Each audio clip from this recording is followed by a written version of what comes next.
Hey everybody, Brady Crocker here to give you a quick, well, it's not going to be that quick, uh, tutorial, if you will, on how to make your own ground beef. This here is a 15-pound prime brisket packer. When they're whole like this, it's called a packer. Um, there are three different types of ratings for beef in the United States: prime, select, and choice. And prime is the best. So anyhow, this is a little over 15 pounds, costs about 60 bucks. So it may seem pricey, but at the same time, when you think about this, I'm going to slice this and grind it and make half-pound burgers with it. And if you've been to a restaurant lately and had good steakhouse burger that is actually steak, you're paying 10, 12, sometimes more for just a burger. So this is a little time consuming, but I have time, and it was taking up space in the fridge, and Janine got tired of seeing it. So anyhow, I'm going to probably break this up into about 3 videos, and I'm actually going to try to post them on YouTube under me. So we'll see. Anyhow, the first thing you should know about brisket is it's fatty, and we don't need all of this fat. Now there are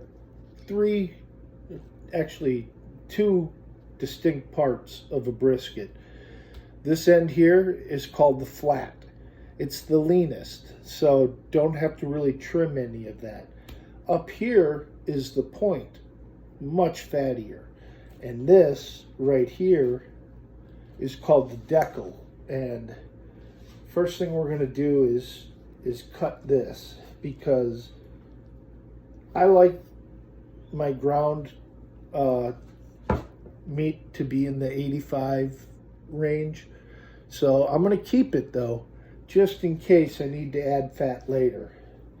Once I grind it, I can see how good the content is. The other important thing here is you have a really sharp knife, and that's one thing I have, are sharp knives.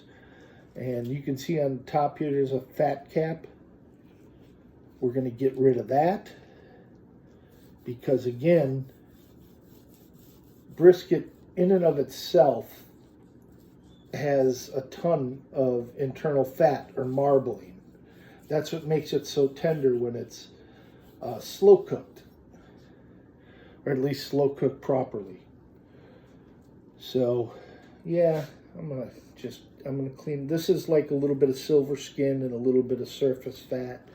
I'll get rid of that, and I'll flip this over so you can see it. Now here on the edges, you can see some discoloration.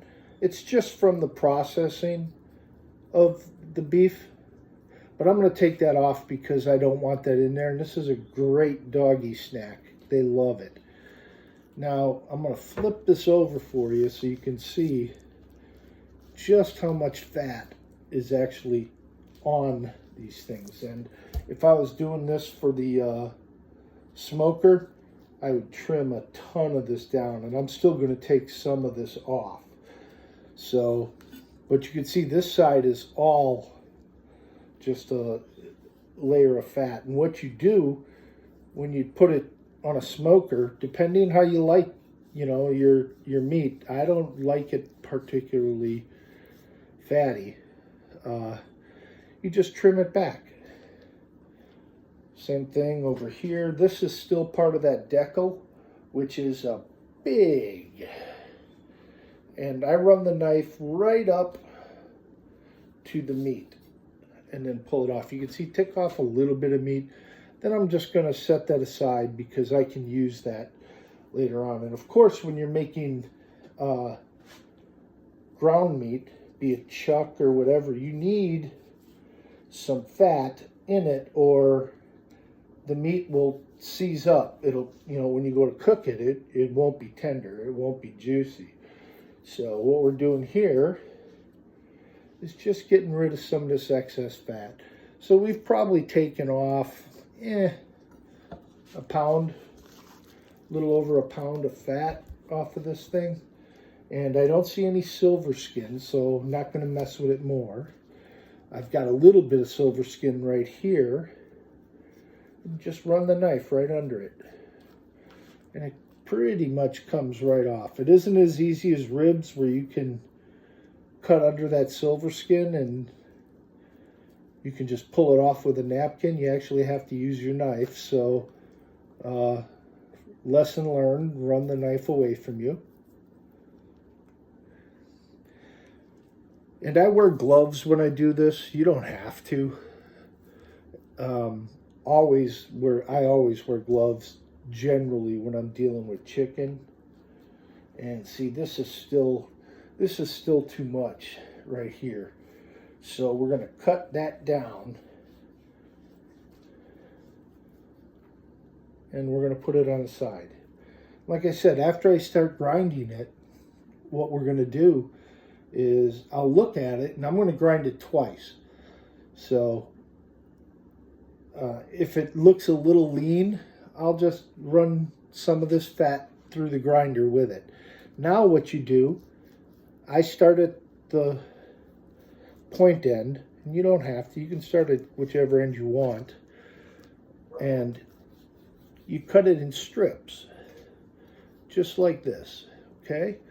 Now the strips, what we're going to do is cut them into about 1-inch chunks so that they go through the grinder. I don't have a big grinder like a butcher shop will. I use my KitchenAid.